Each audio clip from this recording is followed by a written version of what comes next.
اعوذ باللہ السمیع العلیم من الشیطان الرجیم بسم اللہ الرحمن الرحیم۔ بات چل رہی تھی اوسٹینسبل آنر سے غیر منقولہ جائیداد خریدنے والے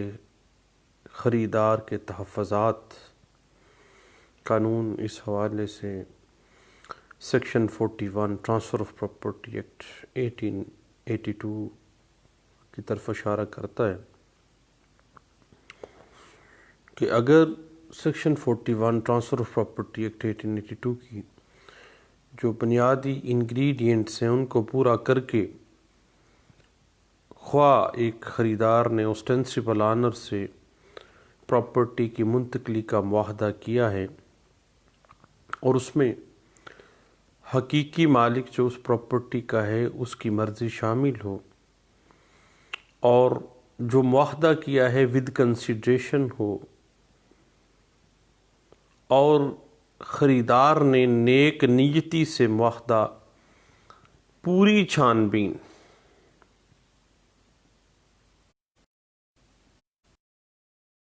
معاہدہ کیا ہے اور اس پراپرٹی کی منتقلی آخری مالک نے خود کی ہے۔ جب اس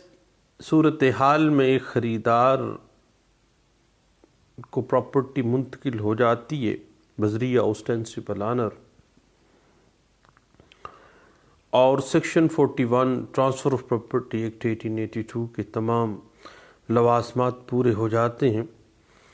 تو خریدار کو مکمل قانونی تحفظ حاصل ہو جاتا ہے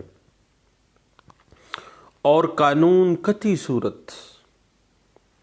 اس خریدار کے حقوق کو پامال کرنے کی کوئی راستہ نہیں دیتا ہے۔ تو پہلی بات تھی حقیقی مالک کی رضامندی، خواہ وہ رضامندی ظاہری طور پر ہو یا امپلائٹلی ہو۔ اسی وجہ سے دیکھیے گا کہ رضامندی نہ ہی نابالغ شخص پر اور نہ ہی فاطر العقل شخص پر اپلائی نہیں ہوتی ہے۔ یاد رکھیے گا کہ جب کوئی شخص یہ دعویٰ کرتا ہے کہ اس نے اوسٹینسبل آنر سے نیک نیتی کے ساتھ پراپرٹی خرید کی ہے تو اونس آف پروف بھی اس پر ہوگا کہ وہ خریدار اپنی نیک نیتی عدالت کے روبرو ثابت کرے گا۔ اس میں پہلی چیز حقیقی مالک کی رضامندی ہے، اور دوسری چیز ٹرانسفر بائی اوسٹینسبل آنر ہے، یعنی جائیداد کی منتقلی مکمل طور پر اوسٹینسبل آنر کی طرف سے ہونی چاہیے، کیونکہ اوسٹینسبل آنر قانونی لحاظ سے اس جائیداد کا مالک ہے، اور پراپرٹی کی ٹرانسفر کا معاہدے کی تکمیل کی صورت میں ہمیشہ وہ تکمیل بذریعہ اوسٹینسبل آنر ہی ہونی چاہیے، اور ایسا ہرگز نہیں ہونا چاہیے کہ پراپرٹی کا معاہدہ تو اوسٹینسبل آنر کرے اور ٹرانسفر جو ہے وہ ریئل آنر کرے یا کوئی اور بندہ کرے، حقیقی مالک کا کوئی اور نمائندہ مقرر کر دیا جائے۔ ایسی صورتحال قطعی صورت سیکشن 41 کے اندر فال نہیں کرتی ہے، اور ایسی صورت میں سیکشن 41 جو خریدار کو تحفظ فراہم کرتی ہے وہ تحفظ مشکوک ہو جاتا ہے۔ اس لیے یاد رکھیے گا کہ جب بھی آپ اوسٹینسبل آنر سے اموبل پراپرٹی پرچیز کرتے ہیں تو وہ اس پراپرٹی کی ٹرانسفر ہمیشہ اوسٹینسبل آنر کے ذریعے ہی کی جائے گی۔ اور تیسری اہم بات جو ذہن میں رکھیے گا کہ حقیقی مالک کی جو رضامندی ہے اگر تحریری نہ بھی ہو، البتہ فیکچول ایویڈنس جو ہے وہ اتنی اسٹرانگ ہونی چاہیے کہ حقیقی مالک کوئی قابل قبول عذر پیش نہ کر سکے۔ اب حقیقی مالک نے جو رضامندی ہے اوسٹینسبل آنر کو اس سے خواہ صریحاً دی ہے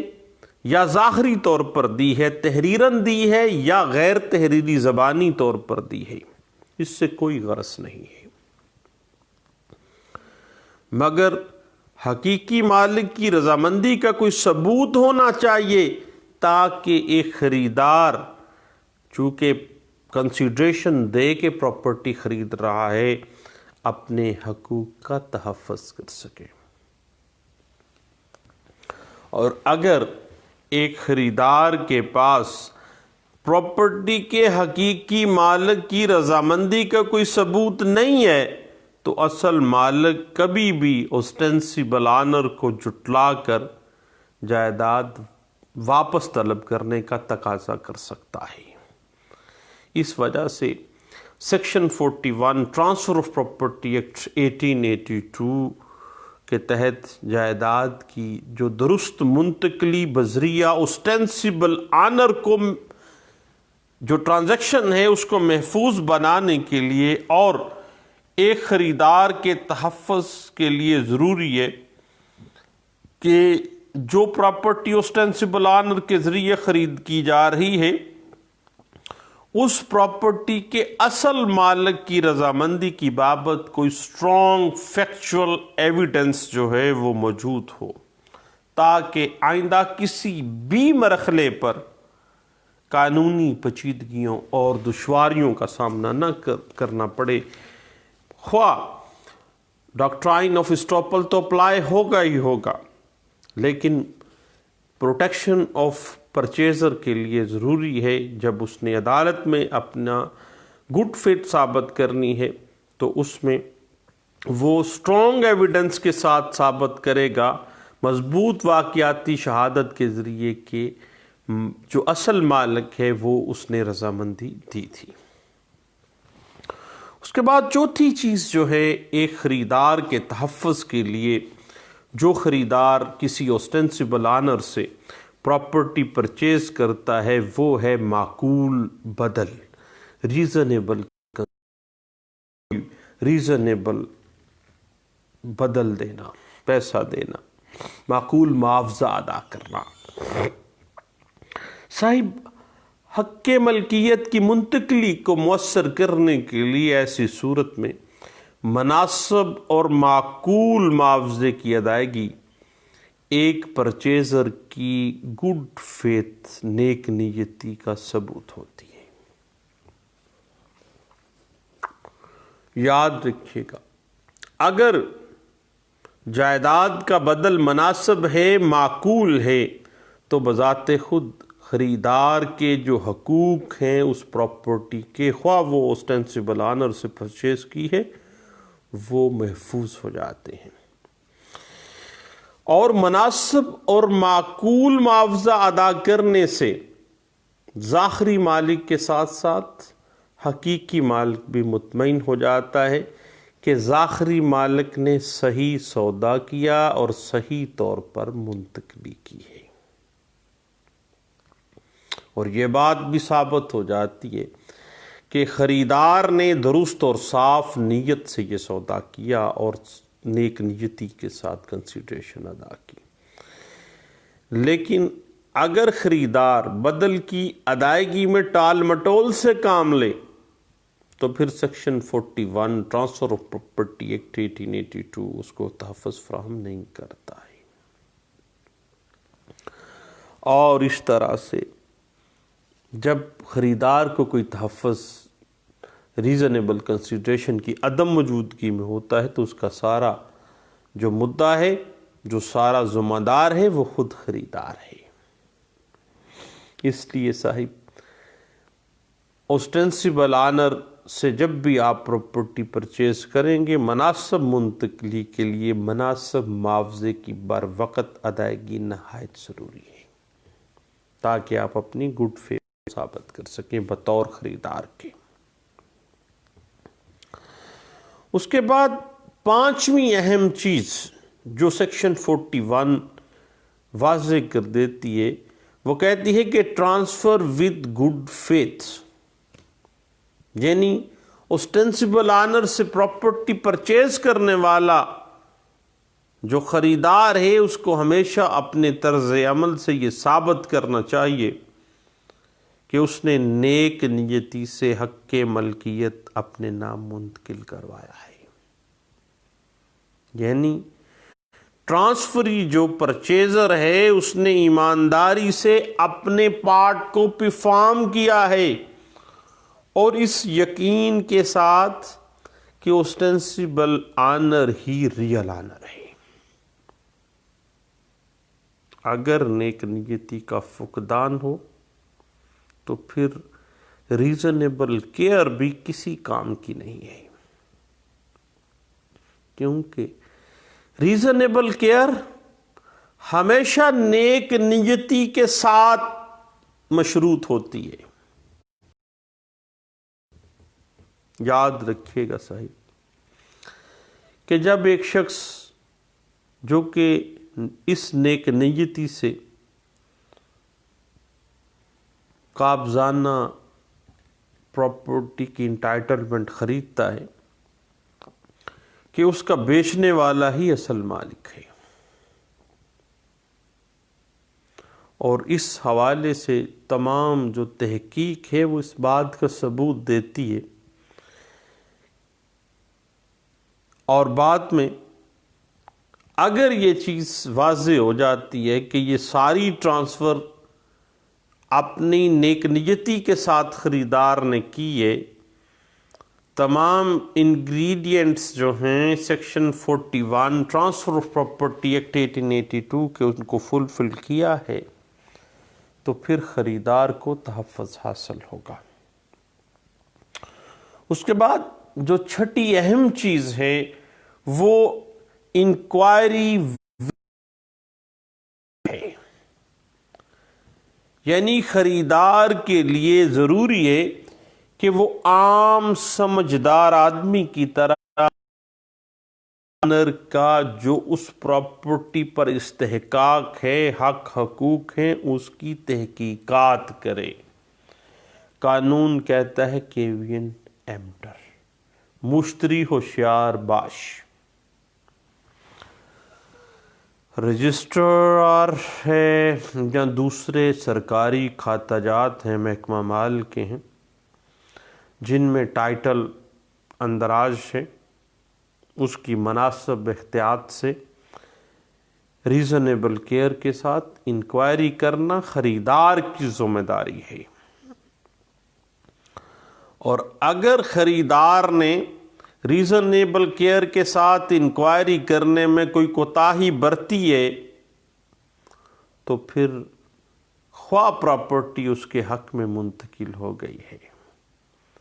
لیکن اگر کسی طریقہ کار سے حقیقی مالک مکر گیا نا تو پھر اس کی پروٹیکشن خطرے میں آ جائے گی. تو اس حوالے سے کچھ لینڈ مارک اسیسمنٹ ہیں. 1981 SCMR page 547، 2004 SCMR page 1530، 1994 SCMR page 2087 اور 1983 SCMR پیج 168 ہے، اور 1983 SCMR پیج 1199 ہے، 1976 SCMR پیج 342، اور اسی بات کے حوالے سے 1983 SCMR page 1199، 1990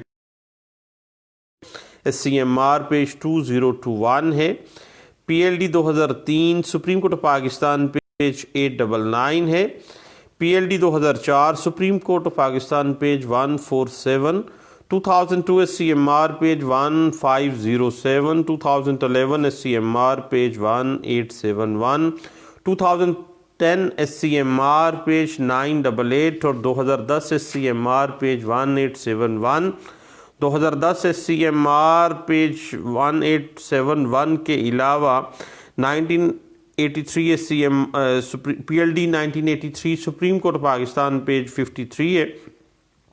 PLD 2006 supreme court Pakistan page 84. PLD 2003 supreme court Pakistan page 494 جو ہے وہ اس حوالے سے ہمیں گائیڈ لائنز دے دیتی ہے. اس کے علاوہ صاحب 1985 SCMR جو ہے وہ اس بات کو بڑے اچھے انداز سے انٹرپریٹ کر دیتی ہے، اور اس حوالے سے ذہن میں رکھیے گا کہ بات جا رکتی ہے انکوائری ود ریزنیبل کیئر پہ، یعنی ایسی احتیاط جو عام سمجھ بوجھ رکھنے والا شخص اپنے مفادات کے تحفظ کے لیے بروئے کار لاتا ہے. اب سیکشن 41 کے تحت جو ٹرانسفر آف پراپرٹی ایکٹ 1882 کی ہے،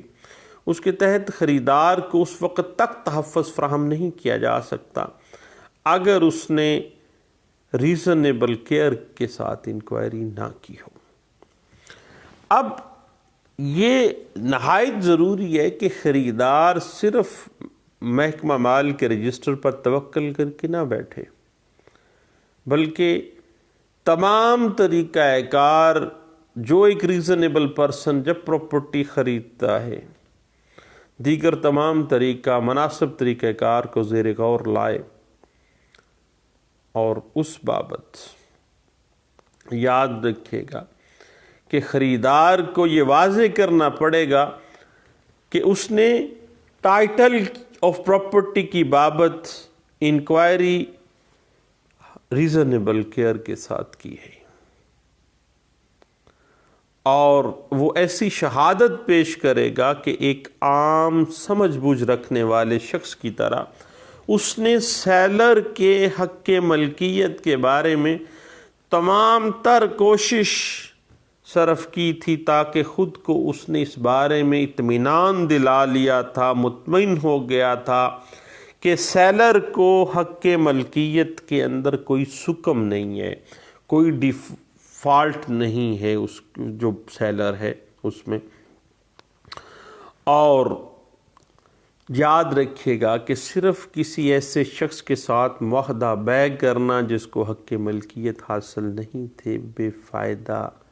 اور بیکار ہوگا، اور اس سے قانون کی منشا پوری نہیں ہوتی ہے. ابھی سوالے سے PLD 1987 Lahore high court page 4 جو ہے وہ یہ بات واضح کر دیتا ہے کہ جب جائیداد کے نیک نیتی کا مظاہرہ کرتے ہوئے نہایت معقول احتیاط برتی اور سیلر کے حق ملکیت کا جائزہ لیا اور تمام جو ڈاکومنٹری ایویڈنس تھے، محکمہ مال کے کاغذات تھے، ان کا بغور معائنہ کیا، تو پھر ریزنیبل کیئر کے ساتھ انکوائری تو مکمل ہوگی، اس کو تحفظ حاصل ہے کہ کم از کم اس کے کائنات محفوظ ہونے چاہیے.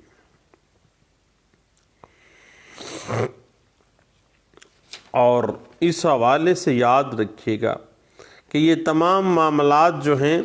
یہ ثابت کرنا خریدار کی ذمہ داری میں آئے گا، اور پھر اس کو تحفظ فراہم ہو جائے گا. اور یاد رکھیے گا اگر اس نے section 41 transfer of property act 1882 میں دیے گئے جو بیسک انگریڈینٹس ہیں، مثلا حقیقی مالک کی مرضی کے بغیر وہ پراپرٹی خرید رہا ہے، کوئی اور شخص سے ٹرانسفر کروا رہا ہے اسٹینسبل آنر کی بجائے کسی اور شخص سے، اور حقیقی مالک کے حوالے سے مضبوط ایویڈنس بھی اس کے پاس نہیں ہے کہ اس کو پتہ تھا، کوئی معقول کنسیڈریشن بھی اس نے ادا نہ کی ہو، اور نیک نیتی بھی وہ ثابت نہ کر سکتا ہو، اور اس نے ریزنیبل کیئر کے ساتھ انکوائری بھی نہ کی ہو، تو انڈولنٹ کی کبھی بھی قانون ہیلپ نہیں کرتا. ایسے خریدار کو قانون کوئی تحفظ نہیں دیتا ہے. اور اس کی بنیادی اگر آپ انگریڈینٹس اور بنیادی principle Supreme Court of Pakistan نے جو ڈرا کیے تھے وہ 1970 CMR پیج 657 کو ضرور دیکھیے گا، جس میں سپریم کورٹ آف پاکستان نے ایک خریدار کا قانونی تحفظ جو ہے جب وہ اوسٹینسبل آنر سے کوئی اموبل پراپرٹی خریدتا ہے اس کے پرنسپلز ڈرا کر کے دیے ہیں۔ لیں دوستو، چند باتیں تھیں۔ ایک خریدار جو نیک نیتی اور ود کیئرفل جو معاملات ہیں ان کے ساتھ ایک پراپرٹی ود ریزنیبل کنسیڈریشن خرید کرتا ہے اوسٹینسبل آنر سے، اس کو قانون کہاں پہ تحفظ فراہم کرتا ہے، سپیریئر کورٹس ہیں اس حوالے سے کیا ہمیں گائیڈ لائنز دے رہی ہیں۔ میں نے کہا سب دوستوں کے ساتھ اس بات کو گپ شپ کا موضوع بنانا چاہیے۔ دعاؤں میں یاد رکھیے گا، دوبارہ ملتے ہیں، اللہ حافظ۔